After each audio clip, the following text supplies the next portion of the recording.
शेरी नाला वारणा योजनेसाठी जागतिक बँकेकडून निधी. महापौर धीरज सूर्यवंशी.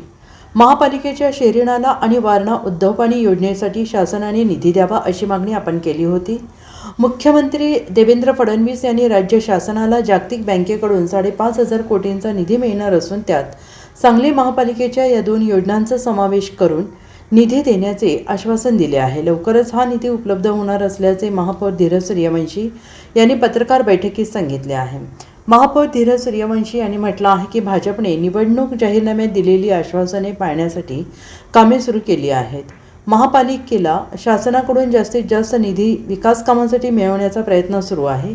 नुकतीच याबाबत मुख्यमंत्री देवेंद्र फडणवीस यांच्याशी चर्चा होणार असून शेरी नाला एसटीसाठी 93 कोटी आणि वारणा उद्धावपाणी योजनेसाठी 453 कोटींची गरज आहे. या योजनांना शासनाने मंजुरी द्यावी अशी मागणी मुख्यमंत्री फडणवीस यांच्याकडे केली आहे. त्यांनी जागतिक बँकेकडून राज्य शासनाला मिळणाऱ्या 5,500 कोटींच्या निधीमध्ये सांगली महापालिकेच्या या 2 योजनांचा समावेश करण्याचे आश्वासन दिले आहे. त्यामुळे या दोन्ही योजनांना लवकरच निधी उपलब्ध होईल. या योजनांमुळे शहराच्या सांडपाण्याचा तसेच पिण्याच्या पाण्याचा प्रश्न मार्गी लागेल.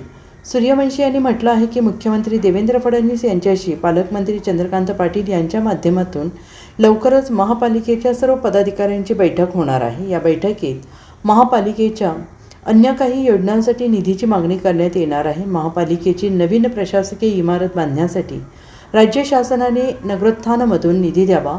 विस्तारित भागातील ड्रेनेज आणि पाणीपुरवठ्याच्या नवीन योजनांना अमृत योजनेतून निधी द्यावा अशी मागणी मुख्यमंत्र्यांकडे करणार असल्याचं महापौर सूर्यवंशी यांनी म्हटलं आहे. पहिला विषय शेरी नाल्यावर त्यांनी बोलले, त्यांनी वारणा उद्भावावर बोलले, प्रशासकीय इमारतीवर बोलले, तर ती कामं पूर्ण करण्याची धमक आमच्यात आणि आमच्या राज्य सरकारमध्ये आहे, आमच्या पालकमंत्र्यांमध्ये आहे, आमच्या आमदारांमध्ये आहे. ह्या सगळ्यांच्या माध्यमातून आम्ही राज्य सरकारकडनं हा निधी खेचून आणणार आहे. आत्ता 3 महिने झालेत. त्यांना कुठनं स्वप्न पडलं 6 महिने झाले आणि तुम्ही कामच केलं नाही असं म्हणले, पण असू दे.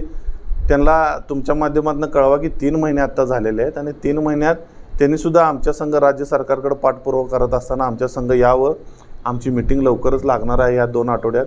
त्यावेळी आम्ही सगळे हे प्रश्न घेऊन जाणार आहे आणि मागच्या बॉडीत आम्ही ड्रेनेजसारखी कुपवाडची 250 कोटीची योजना आणू शकलो.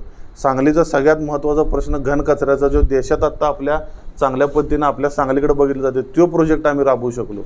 शहरात आम्ही 5 वर्षातली DPDC असू दे, 100 कोटी असू देत, हे सगळे पैसे आणले, खर्च केले, सांगलीचा विकास केला म्हणून तर आम्हाला जनतेनं परत एकदा सत्तेत बसवलं ना.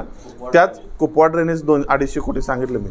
त्याच पद्धतीने यावर्षीसुद्धा आम्ही जे आमच्या अजेंड्यावर विषय होते त्या गोष्टी आम्ही करणार आहोत.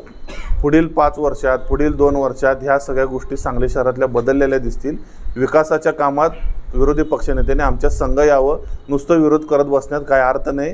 त्यांना आमचं हे आव्हान आहे. Bureau report SVN Marathi, Sangli.